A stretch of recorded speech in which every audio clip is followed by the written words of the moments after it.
Hello दोस्तों, आप सभी का स्वागत है हमारे यूट्यूब चैनल आशीष जी के अकेडमी पे। तो आज हम लोग आरटीई 2009 के बारे में पढ़ेंगे, जो कि हमारा टॉपिक 10 है, नंबर का है। तो इसके बारे में हम लोग पढ़ेंगे, ठीक ना। इससे पहले हम लोग 9 टॉपिक करा चुके हैं ईवीएस का, तो आप लोग इसको जाकर देखिए।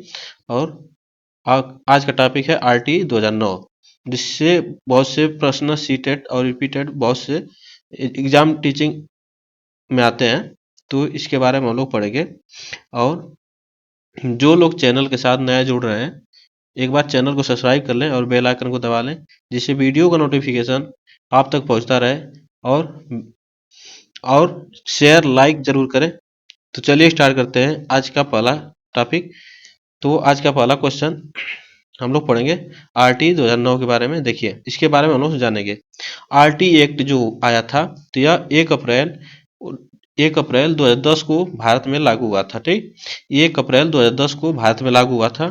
और शिक्षा का अधिकार अधिनियम इसे कहते हैं। शिक्षा का अधिकार अधिनियम 86वें संविधान संशोधन 2002 को संशोधित कर दिया गया था। तो यह कब संशोधित हुआ था शिक्षा का अधिकार अधिनियम? तो यह कब हुआ था? तो 86वें संविधान संशोधन 2002 को संविधान संशोधित कर दिया गया था। ठीक, इसके बारे में और इसका उद्देश्य क्या है, इसका उद्देश्य पढ़ते हैं। ठीक, तो इसका उद्देश्य देखिए दिया है। तो क्या होगा?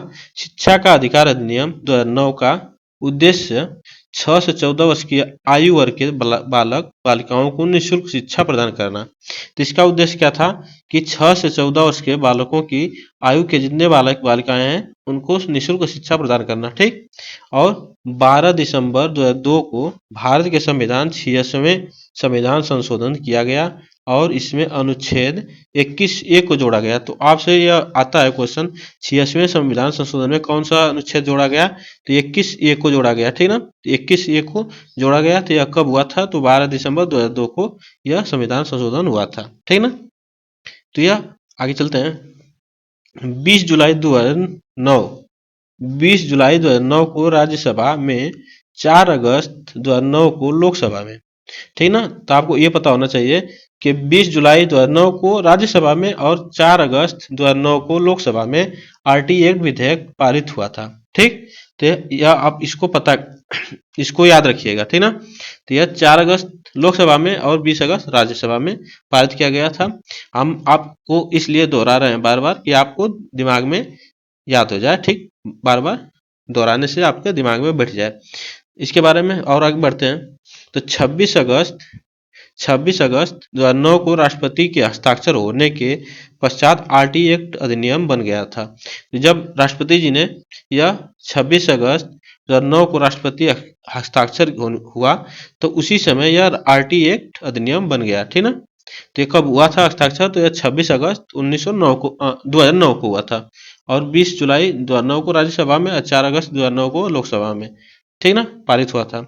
अब इसके बारे में और पढ़ते हैं। 1 अप्रैल 2010 को आरटी एक्ट जो पूरे भारत में लागू कर दिया गया था। तो आपसे क्वेश्चन पूछेगा कि आरटी एक्ट कब लागू किया गया था?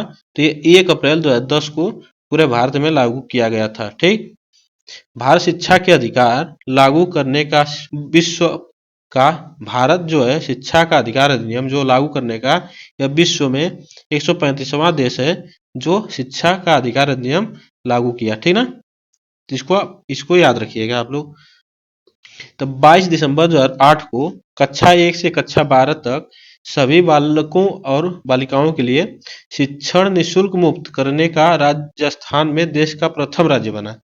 तो यह आपको बता दें कि 22 दिसंबर 2008 को कक्षा 1 से 12 तक जितने बालक बालिकाओं हैं, बालकों में को निःशुल्क शिक्षा मुक्त कराने का प्रथम देश का प्रथम राज्य बना। कौन? तो यह राजस्थान जो बना, यह निःशुल्क शिक्षा का देने का कक्षा 1 से 12 तक का राज्य है। ठीक, नेक्स्ट आगे। 29 मार्च 2011 को राजस्थान विधानसभा द्वारा राजस्थान निःशुल्क एवं अनिवार्य बाल शिक्षा का अधिकार अधिनियम 2011 पारित किया गया था। तो आप इसको याद रखिएगा। 29 मार्च 2011 को राजस्थान विधानसभा द्वारा राजस्थान निःशुल्क एवं अनिवार्य शिक्षा का अधिकार 2011 पारित हुआ, ठीक ना। तो यह कहाँ हुआ, तो यह राजस्थान में हुआ, ठीक। और 1 अप्रैल 2011 को, यह 1 अप्रैल 2011 को संपूर्ण राजस्थान में लागू किया गया। तो यह आपको याद रखना है, ठीक ना। तो ये 1 अप्रैल 2011 को संपूर्ण राजस्थान में लागू किया गया था, क्या, तो RTE एक्ट 2009। नेक्स्ट चलते हैं आगे। क्वेश्चन ये देखिए, यह एक संवैधानिक प्रावधान है जी, ठीक। यह एक क्या है, एक संवैधानिक प्रावधान है। इसके अंतर्गत 6 से 14 वर्ष के आयु के बच्चों को निःशुल्क शिक्षा प्रदान करना है, ठीक ना। तो यह एक संवैधानिक प्रावधान है जो कि संविधान में इसको संशोधित करके लागू किया गया था। यह एक 6 से 14 वर्ष तक के जितने बालक होंगे उनको निःशुल्क शिक्षा प्रदान की जाएगी, ठीक। और नीति निर्देशक तत्व के अनुच्छेद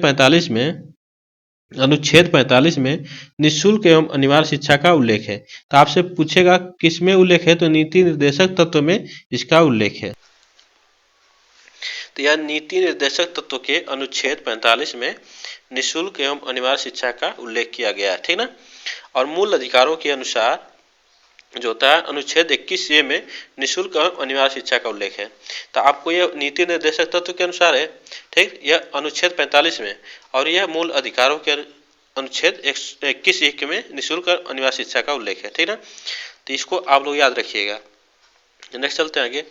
मूल कर्तव्य, देखिए यह मूल कर्तव्य वह मूल अधिकार था। यहाँ मूल कर्तव्य 51A के अंतर्गत 11 मूल कर्तव्य जोड़ा गया। तो आपको इतना याद रखना है कि 11 मूल कर्तव्य जोड़ा गया था, किसके अंतर्गत, तो 51A के अंतर्गत इसको जोड़ा गया था, ठीक ना। नेक्स्ट चलते हैं।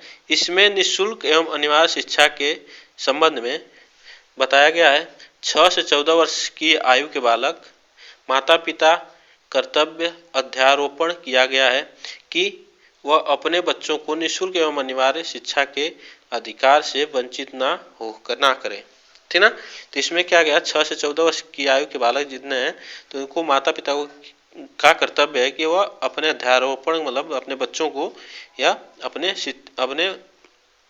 बच्चों को निःशुल्क अनिवार्य शिक्षा से वंचित न करें। उनको शिक्षा देना जरूरी है, अनिवार्य है, ठीक ना। उनसे वंचित न करें बच्चों को। नेक्स्ट चलते हैं आगे। इसकी विशेषता पढ़ते हैं हम लोग।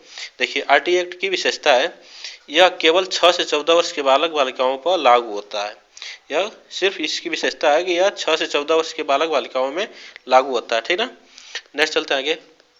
यह नियम कक्षा 1 से कक्षा 8 तक की सभी सरकारी एवं गैर सरकारी स्कूलों पर लागू होता है। यह नियम गैर सरकारी और सरकारी स्कूलों में कक्षा 1 से 8 तक की सभी स्कूलों में लागू होता है, ठीक ना। इस नियम के तहत सभी सरकारी एवं निजी संस्थाओं में 25% सीटें SC, ST, OBC और BPL कार्ड धारकों के छात्रों की आरक्षित होगी, ठीक ना। तो इसमें जितने भी निजी संस्थाएं हैं और सरकारी संस्थाएं हैं, तो उसमें 25% SC, ST, OBC के और BPL धारकों के बच्चों की आरक्षित सीट होगी, ठीक है ना। इसमें कहा गया है RTE 2009 में, ठीक। गुणवत्ता की दृष्टि से 40 छात्रों पर एक शिक्षक अनिवार्य है। तो आप इसको याद रखिए, गुणवत्ता की दृष्टि से 40 संबंधे एक, ठीक है। ये गुणवत्ता की दृष्टि से है, ठीक ना। गैर प्रशिक्षित अध्यापकों का 5 वर्ष की अवधि के भीतर प्रशिक्षण अनिवार्य करना होगा। तो अगर गैर प्रशिक्षित अध्यापक है तो उसका क्या 5 वर्ष की अवधि के भीतर उनका प्रशिक्षण अनिवार्य होगा, ठीक ना। उनको प्रशिक्षण दिया जाएगा, ठीक ना, 5 वर्ष के बाद। नेक्स्ट चलते हैं आगे। RTE का मानक है, RTE एक्ट का मानक क्या है, तो यह देखिए कक्षा 1 से कक्षा 5 तक के विद्यालयों हेतु छात्र 30 छात्रों पर एक शिक्षक, ठीक ना। तो 30 संबंधे एक मतलब 30 छात्रों पर एक शिक्षक होना अनिवार्य है, तथा कक्षा 6 से 8 तक के विद्यार्थियों हेतु 35 छात्रों को एक शिक्षक, ठीक ना। तो 6 से 8 वर्ष, जो 6 से 8 वर्ष के स्कूली विद्यार्थी हो गए, और जैसे माध्यमिक शिक्षा है, उच्च माध्यमिक विद्यालय जो है उसमें क्या, उसमें 35 बच्चों पर एक शिक्षक होगा, और प्राथमिक स्तर पर 30 बच्चों पर एक शिक्षक होगा, ठीक ना। इसमें कहा गया, और वहाँ पे क्या कहा गया था, गुणवत्ता के दृष्टिकोण से यहाँ पे देखिए गुणवत्ता के दृष्टिकोण से 40 छात्रों पर एक शिक्षक होना अनिवार्य है, ठीक ना। तो इसको याद रखिएगा, ठीक ना। आपसे पूछेगा कक्षा 1 से कक्षा 5 तक के कितने छात्रों पर एक शिक्षक होना चाहिए, तो आप बता सकते हैं 30 छात्रों पर, ठीक ना। और राज्य क्या इसको मानता है, राज्य सरकार की नीति के अनुसार इसे 40 विद्यार्थियों पर एक शिक्षक मानता है, ठीक ना। इसमें जो राज्य सरकार है इसको 40 विद्यार्थियों पर एक अध्यापक को मानता है, ठीक ना। और आरटीई कितना मानता है, 30 बच्चों पर एक शिक्षक, और उच्च प्राथमिक में तो उस उच्च प्राथमिक में 6 से 8 कक्षा तक के बच्चों को तो उसमें कितना मानता है, तो 35 से 1, 35 संबंधे 1। देखिए इसमें क्या कहा गया, आरटीई एक्ट के अंतर्गत कक्षा 6 से 8 तक की कक्षाओं में कम से कम एक विज्ञान, एक गणित तथा एक सामाजिक अध्ययन और एक भाषा का शिक्षक होना अनिवार्य है, ठीक ना। कक्षा 6 से 8 तक की कक्षाओं में कम से कम बता रहा है, कम से कम विज्ञान, गणित, सामाजिक अध्ययन और शिक्षक कम से कम एक अध्यापक होना अनिवार्य है, ठीक ना। ठीक, नेक्स्ट चलते हैं आगे। जहां पर 100 से अधिक बालक बालिकाओं हो वहां पर पूर्णकालिक अध्यापक प्रधानाध्यापक होगा, ठीक ना। तो यहाँ पे अगर 100 से अधिक जहाँ पे बच्चे होंगे तो वहाँ पे एक पूर्णकालिक प्रधानाध्यापक होगा, जो कि प्रधानाचार्य कहा जाता है, ठीक ना। तो प्रधानाध्यापक होगा, ठीक। और आरटीई एक्ट के अंतर्गत कक्षा 1 से कक्षा 5 तक 200 दिन कार्य दिवस होगा, ठीक ना। तो आपसे पूछेगा कि कार्य दिवस कितने घंटे का होता है, तो कितने घंटा को कक्षा 1 से कक्षा 5 तक कितना होता है, तो 200 दिवस कार्य दिवस होगा। और कक्षा 6 से 8 तक 220 कार्य दिवस होगा, ठीक ना। तो यह कितना होगा, 220 कार्य दिवस, जितने मतलब एक सालाना वर्ष में जितने, तो 220, इसमें 6 से 8 बच्चों तक और 1 से 5 कक्षा तक यह 200 वर्ष। अब देखिए शिक्षक द्वारा एक सप्ताह में न्यूनतम कार्य घंटे कितना होना चाहिए, तो यह 45 घंटे होना चाहिए। एक सप्ताह में कितना होना चाहिए, तो 45 घंटे होना चाहिए, ठीक ना, यार न्यूनतम। नेक्स्ट आगे चलते हैं। 2009 में निःशुल्क एवं अनिवार्य शिक्षा के अंतर्गत, देखिए 2009 में निःशुल्क एवं अनिवार्य शिक्षा के अंतर्गत इसमें 7 अध्याय और 38 अनुच्छेद और एक अनुसूची शामिल की गई, ठीक ना। तो इसको आप लोग याद रखिएगा। 2009 के निःशुल्क अनिवार्य शिक्षा के अंतर्गत इसमें 7 अध्याय और 38 अनुच्छेद में एक अनुसूची शामिल की गई, ठीक ना। तो आप लोग इसको याद रखिएगा। तो यह आज के लिए बस इतना ही है, फिर मिलेंगे नेक्स्ट वीडियो में। तब तक के लिए थैंक यू सो मच। और वीडियो अच्छी लगी हो तो चैनल को सब्सक्राइब कर लें और बेल आइकन को दबा लें, जिससे वीडियो का नोटिफिकेशन आप तक पहुंचता रहे। और अगले वीडियो में हम लोग फिर मिलेंगे। तब तक के लिए थैंक यू सो मच। और वीडियो को शेयर लाइक जरूर करें, ठीक ना। Thank you so much.